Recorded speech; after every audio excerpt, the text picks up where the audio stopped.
Okay, I've got a question for you.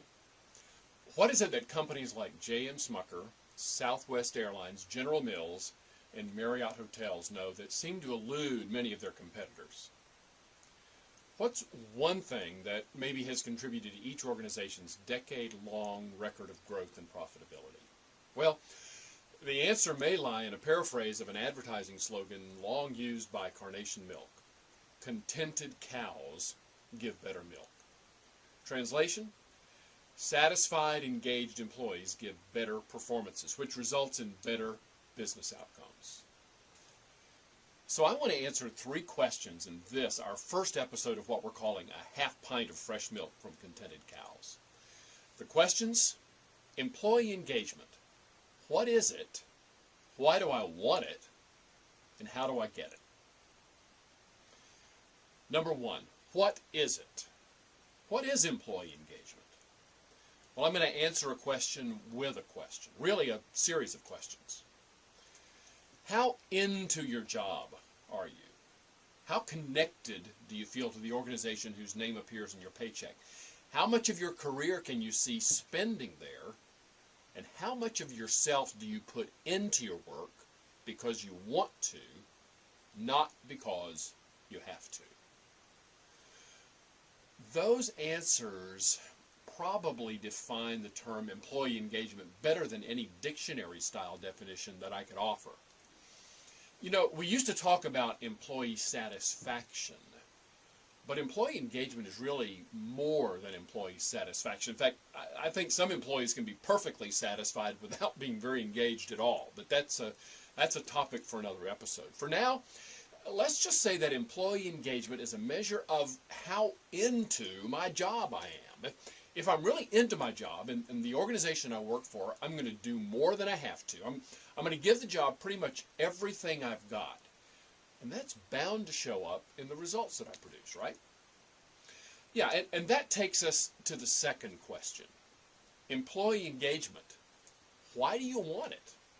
I mean, you may be asking, why should I even care about employee engagement as long as the work is getting done? Well, if you're managing a business, or if you own a business, or even if you just have a little money invested in a business, you'd better care, because there's a strong connection, a huge connection, between employee engagement and business outcomes, as in profit. In fact, here at Contented Cow Partners, our research over the last 18 years shows that an intentional strategy of having a focused, engaged, and capably led workforce is one of the best things any company can do for its bottom line. Bill Catlett and I have been writing books about the bottom line connection between people practices and profit performance since 1998. I know some of you who are watching this now were just in grade school then. Don't rub it in, okay? But it's true. No matter how we run the numbers, we can't get them to come out any other way than that which convinces us that how you treat people at work matters. And it matters a lot, especially if you're in business to make a profit.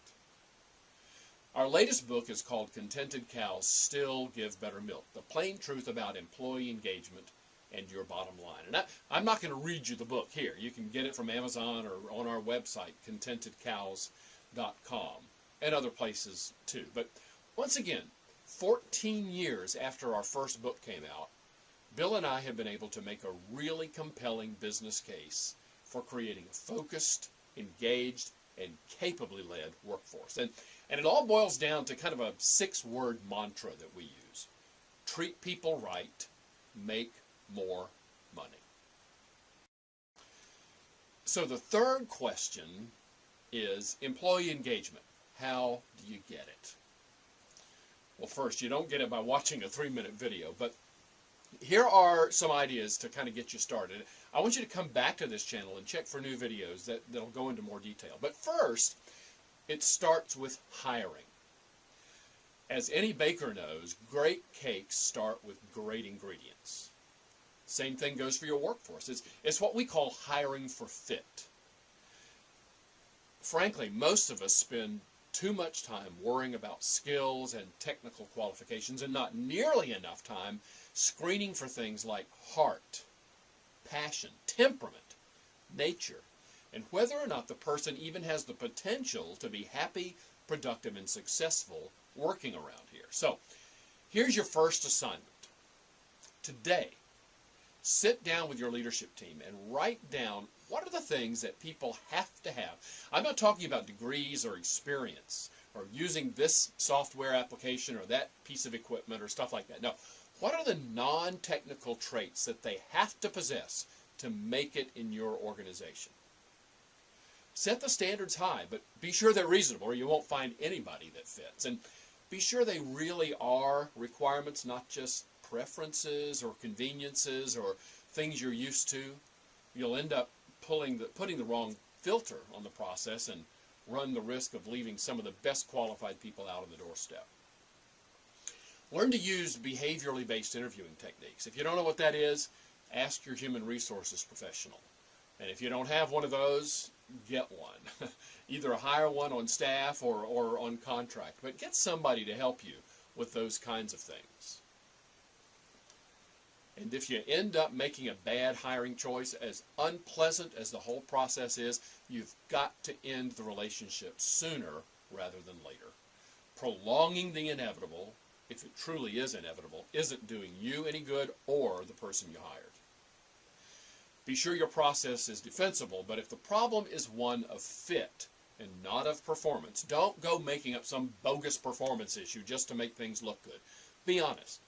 Say, this employment relationship just isn't working for any of the parties involved, and it's best to end it sooner rather than later. If you hang around Bill Catlett or me very long at all, one of the people you're likely to hear us quoting is Bill Marriott, the hotel guy. One thing he said is, get good people and expect them to perform. Terminate them quickly and fairly if you make the wrong choice.